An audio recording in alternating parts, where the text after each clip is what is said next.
We know how the war has been expanding to Lebanon, how in the West Bank lethal violence that has expanded the war. We know the cycle of retaliatory attacks engulfing the entire region, in particular in Lebanon. In this context, the European Union called for an immediate ceasefire across the blue line and for the application of the Security Council resolutions. Called for the role for the Lebanese armed forces and for UNIFIL, condemning the unacceptable attacks that the Israeli Defense Forces are doing against UNIFIL structures and personnel. But the most important concern today is the dire situation of the people in North Gaza. The most acute humanitarian crisis since the World War II. And the way this war is being taken against civilians has grave concerns and puts too many unanswered questions. All United Nations organizations, from the International Red Cross to OCHA, to World Food Programme, to World Health Organizations, are warning about the situation there. We have to do something more than just expressing concern. We should go out of this meeting with a stronger commitment to put pressure in order to stop this dramatic situation. I want also to remind you that during our last General Assembly, we launched the Global Alliance for the implementation of the two-state solution.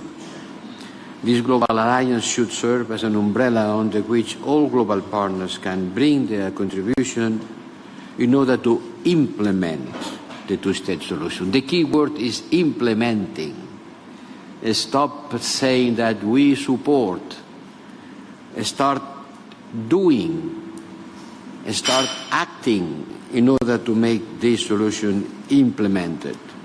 And that's why I'm happy to know that on the next day is going to be the first meeting of the technical groups in order to continue this process in Riyadh, followed by a second one in Brussels, I hope, by the end of November, before the end of my term. And after, others will be hosted in Cairo, Amman, Ankara, and Oslo, focusing on concrete actions and points identified by the participants. We have to remind also the situation in Iran. The Israelis' retaliatory attacks against Iran, as confirmed by IDF, occurred amid severe and growing regional tensions. It is crucial to use all our channels of communication to lower these tensions and contribute to de-escalation.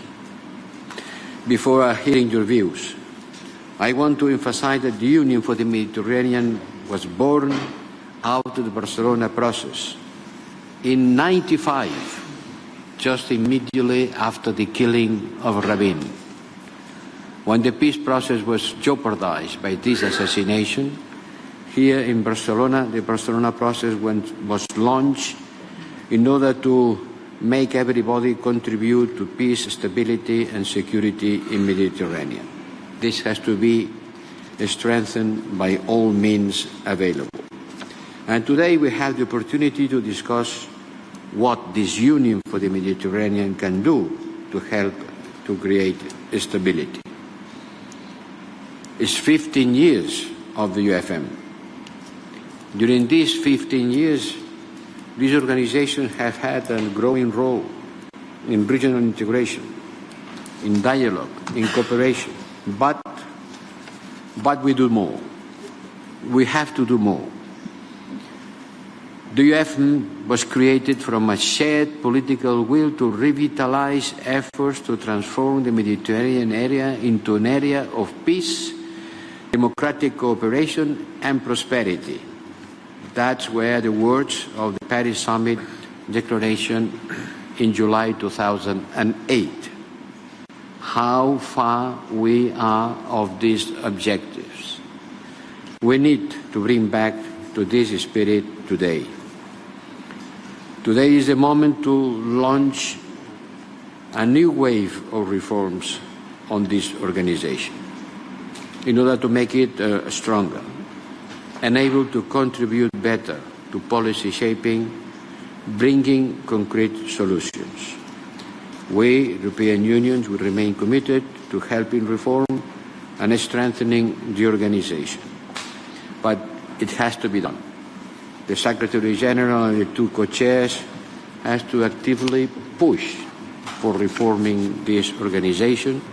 Otherwise, it will be slowly becoming not able to fulfill the mandate given in Paris in 2008, following the crisis of 1995. This is my hope, and this is the commitment of the European Union. Thank you.